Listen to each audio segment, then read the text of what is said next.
Ryan had been living in the alien mixed apartment complex for 3 weeks, and every day still felt a little strange to him. He liked the place. It was peaceful, clean, and full of interesting species. But he was still the new human here, and humans always took some time to get used to new environments. He worked as a young engineer at the nearby station, and when he returned home, he usually kept his routine simple: cook, clean, rest, sleep. But on that night, his life changed in the smallest and most unexpected way. He was sitting on his couch eating noodles when he heard a soft, quick knocking on his door. It sounded too light to be a human. He put down his bowl and walked over, a bit confused. When he opened the door, he saw someone he had never met before, someone very small.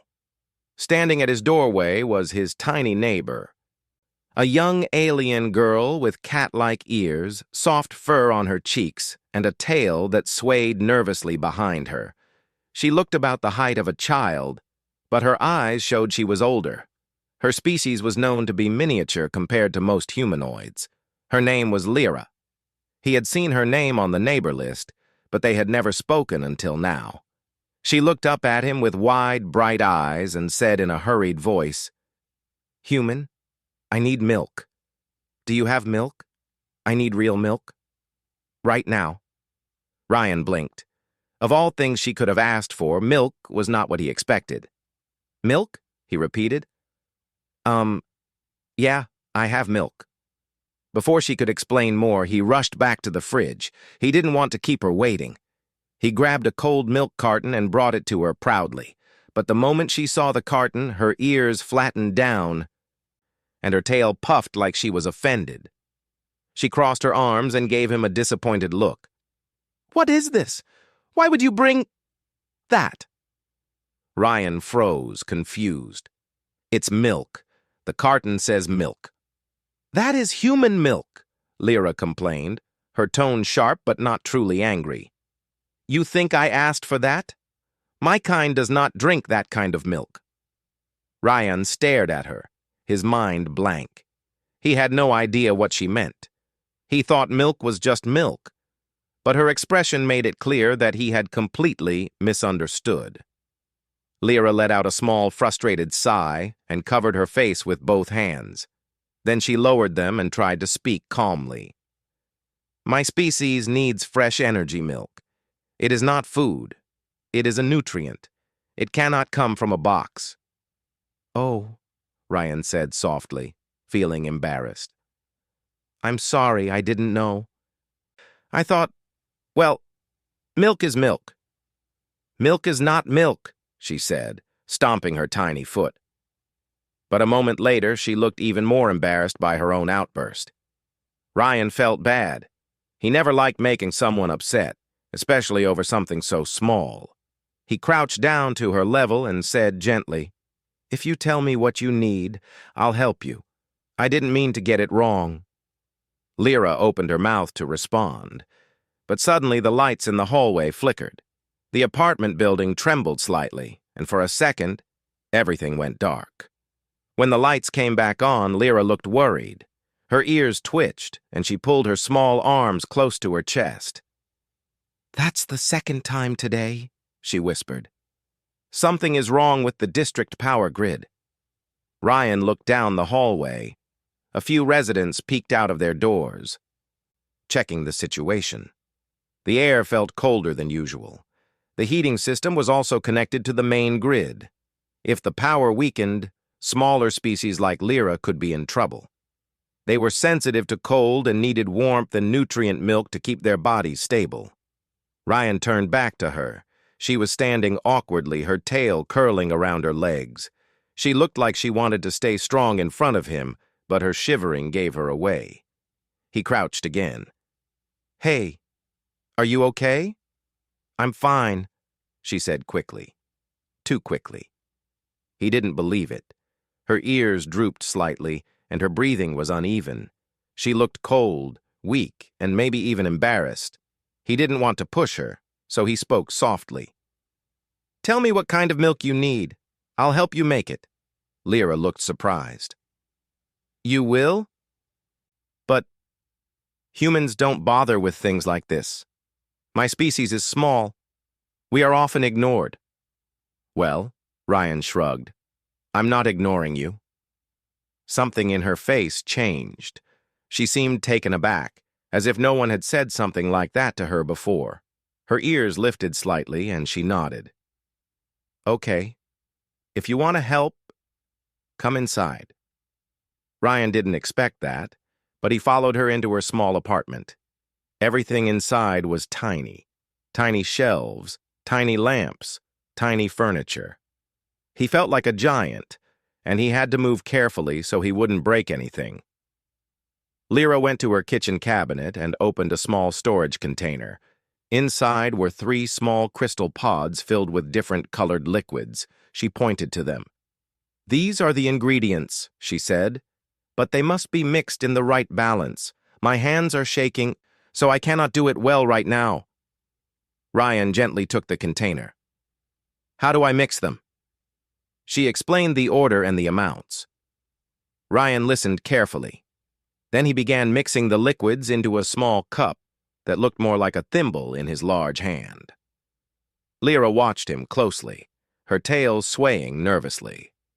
When he finished, he handed her the tiny cup. She sniffed it, her ears tilting with surprise. This is correct, she said softly.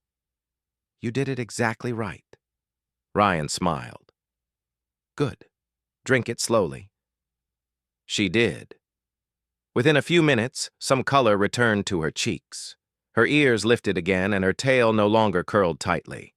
She took a deep breath and relaxed for the first time since she knocked on his door. Thank you, she said, with a small but real smile. I'm sorry I got mad earlier. I thought you were just handing me something without caring. Ryan shook his head. No, I just misunderstood. I really wanted to help. Another small tremor moved through the building, and the lights flickered again. Lyra looked up, worried. This is spreading. If the systems fail, it will get colder. My species, we cannot handle cold for long. How long do you have? Ryan asked. Maybe a few hours before it becomes dangerous, Lyra admitted. But I did not want to trouble anyone. My people always try to handle things alone. Ryan stood up, determination in his eyes. Trouble? You came to me for help. That means you trusted me, and I'm not going to leave you to deal with this alone. She stared at him, surprised again.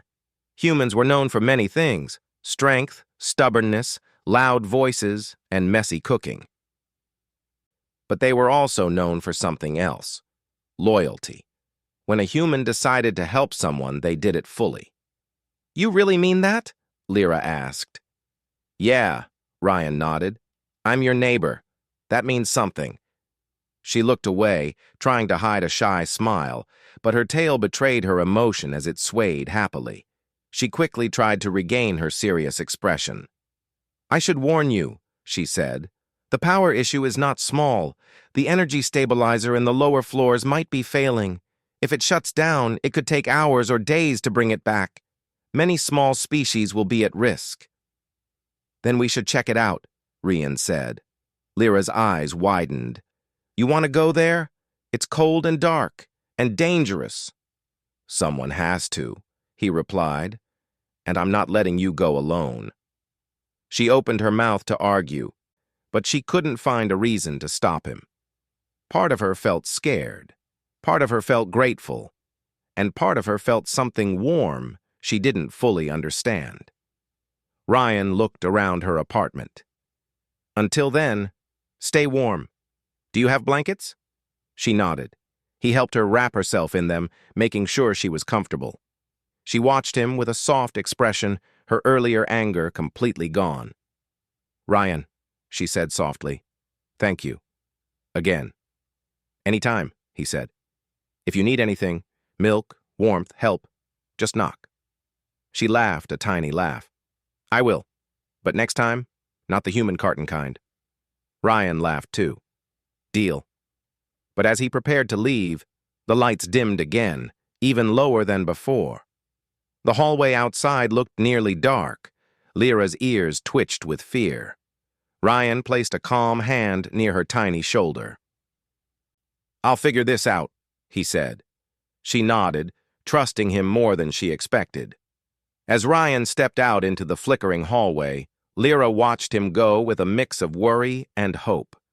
She whispered to herself, "Humans, they really are different."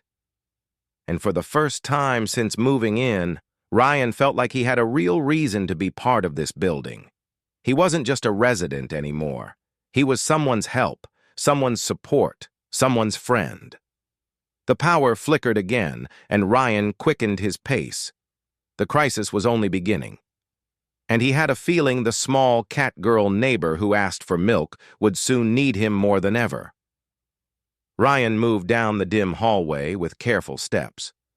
The lights above flickered weakly, as if they were struggling to stay alive. The air was getting colder. Too cold for the small species living in the building. He knew he had to hurry. Lyra's words echoed in his mind. If the stabilizer failed completely, the entire district could lose power for hours or days. He had no idea how many tiny-sized residents were living in the apartments around him, but he did know one thing. Lyra was one of them, and she had trusted him. That alone was enough to keep him moving. He reached the elevator, but the button didn't respond when he pressed it. The small screen beside the door was dark. Power to the elevator was already gone. That meant he had to take the stairs. Ryan opened the stairwell door, and a cold breeze hit him immediately. The stairwell always had the lowest temperatures in the building, and with the heating system failing, it was even worse now. He shivered, pulled his jacket tighter, and started going down the steps. Each floor looked darker than the last. Shadows stretched along the walls. In the quiet, he heard distant noises, doors opening, voices whispering, people waking up because the cold had reached them. When he reached the lower mechanical floors, the lights were almost completely dead. Only a faint emergency strip glowed along the edges of the floor. He looked at it and sighed. Great. This is worse than I thought. He grabbed a small flashlight from his pocket and turned it on. The narrow beam cut through the shadows, revealing a maintenance sign pointing toward the stabilizer room. Ryan followed the sign and soon reached a heavy door marked with glowing alien letters. The electronic lock panel beside it was dead. "Really?" he muttered. "No power even here?" He pushed on the door.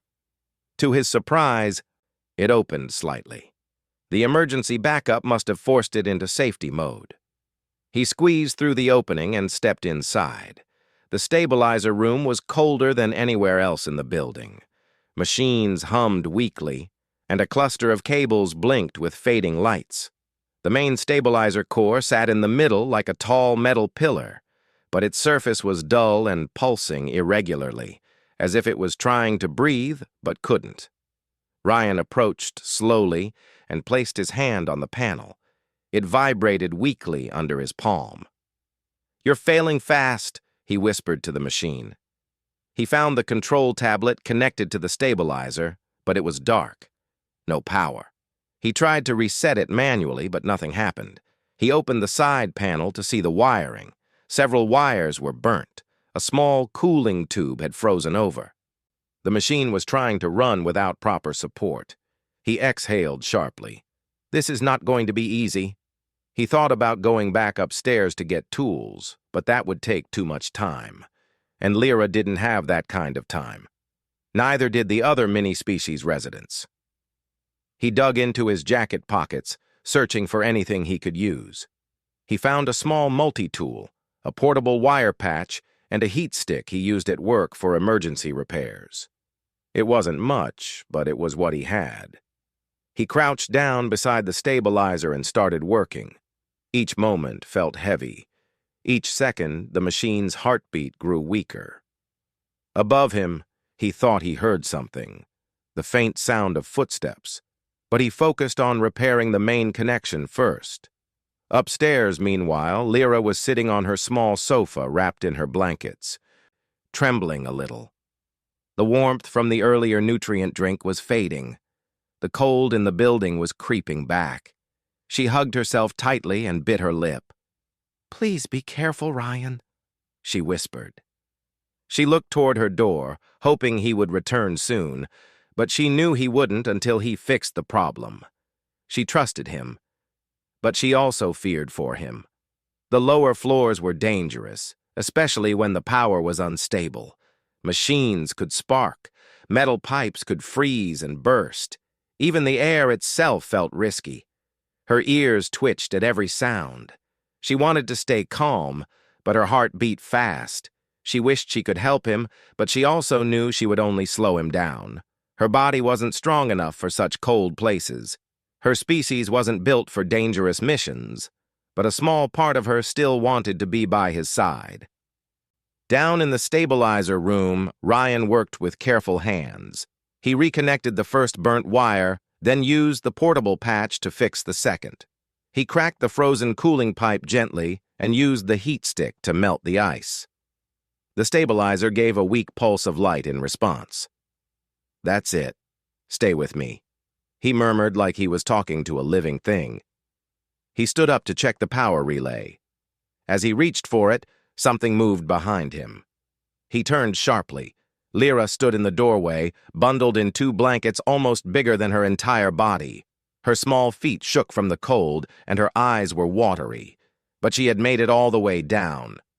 "Lyra?" he said in shock. "What are you doing here? It's freezing!" She struggled to speak through her chattering teeth. "I know, but I couldn't stay up there alone." "You are helping everyone. Helping me. I wanted to be near you." Ryan quickly took off his jacket and wrapped it around her. "You shouldn't be here. This place is too cold." Her small hands held onto the jacket tightly. "I didn't want you to be alone." He looked down at her, feeling something warm in his chest.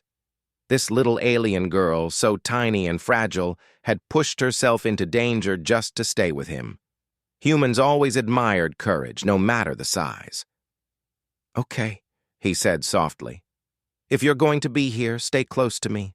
Don't step anywhere cold." She nodded. He carried her gently in one arm while restarting his repairs. Lyra watched him quietly, her head resting against his chest. Her tail peeked out from the blankets, slowly swaying. "Your hands are so steady," she murmured. "My people always say humans have clumsy hands." "But yours are careful." Ryan smiled. "Clumsy? Maybe sometimes. But I'm used to fixing things." "You fix more than machines," she whispered. "You fixed my day earlier." He didn't respond, but his grip around her tightened slightly. He finished reconnecting the final wires and closed the stabilizer panel. Then he stepped back with Lyra in his arms as the machine began to hum louder. The dull lights on it flickered, then glowed brighter. "Come on," he whispered. The stabilizer let out a long pulse of energy. The floor vibrated. Then, suddenly, the main lights in the room flickered back on. The hum grew steady and strong. Ryan let out a breath of relief. Yes, it worked. Lyra lifted her head. "You did it. You fixed it." He nodded. "Yeah, looks like it." The temperature in the room started rising slowly. The building above would soon warm up too. The heating systems would kick back in, the elevator would restart. The smaller residents would be safe. Ryan felt the heaviness in his chest fade away. But when he looked down at Lyra, he saw her blinking slowly, exhaustion clear in her eyes. She had pushed herself too far in the cold. Without thinking, he held her closer. "Come on, let's get you warm." He carried her out of the stabilizer room. The hallway lights were brighter now. The emergency strips had returned to normal. Lyra rested quietly against him, trusting him completely. When they reached her apartment, Ryan opened the door with his free hand. The heating had already begun, humming softly. Warm air flowed inside again. He placed her gently on her bed, still wrapped in the blankets and his jacket. "I'll make your nutrient drink," he said. Lyra opened her eyes weakly. "You remember the mix?" I remember everything you taught me. She smiled faintly. Ryan quickly prepared the milk the way she needed. When he handed it to her, she held the tiny cup with both hands and drank slowly. Color returned to her cheeks again. Her ears lifted, her tail uncurled. She breathed out softly. You saved me twice today. You saved me too, Ryan said. You came down there even when it was dangerous. She shook her head. I didn't do much. You trusted me, he said. That means a lot. Lyra looked down shyly. I trust you because you care. You listen. You didn't treat me like I was small. You're small, he teased gently, but not weak. Her cheeks warmed. No one has said something like that to me before. Ryan sat beside her tiny bed, resting his arms on his knees. He felt tired but relieved. The district should stay stable now. The stabilizer is running again. You'll be safe tonight. You'll stay nearby? She asked softly. Of course, he answered. She pulled the blankets up to her chin, still holding his jacket tightly. Ryan, when I asked for milk earlier, I thought you didn't care. But you cared more than I expected. Not just with milk, with everything. Ryan leaned slightly closer. If you ever need anything, just knock on my door, even if it's the middle of the night. Lyra gave a tiny laugh. Next time, I'll ask for the right milk. Your kind of milk. He raised an eyebrow. My kind? She smiled warmly. Kindness. Ryan felt his heart warm at her words. Well, that I can give you any time. Lyra's eyes grew sleepy. The warmth in the room and the drink were helping her recover. As she drifted closer to sleep, her tail slid out to touch his arm gently, her species' way of showing trust. Good night, Ryan, she whispered. Good night, Lyra, he said softly. She fell asleep with a peaceful smile. Ryan stayed for a few minutes, watching the rise and fall of her tiny breaths, making sure she was okay. When he finally stood up to leave, he looked back once more. He had moved into this building just for work. He never expected to find someone who needed him, someone who trusted him, someone who made the late-night knock on his door feel meaningful. As he walked back to his apartment, the hall lights now shining brightly above him, he felt something new inside his chest, a warm, gentle feeling that no power failure could take away. And in the quiet of the night, with the building safe and warm again, he knew one thing clearly. He wasn't just living next to a tiny cat-girl neighbor anymore. He was protecting someone who had become important to him. Someone who made the world feel a little brighter. Someone he hoped would knock on his door again soon.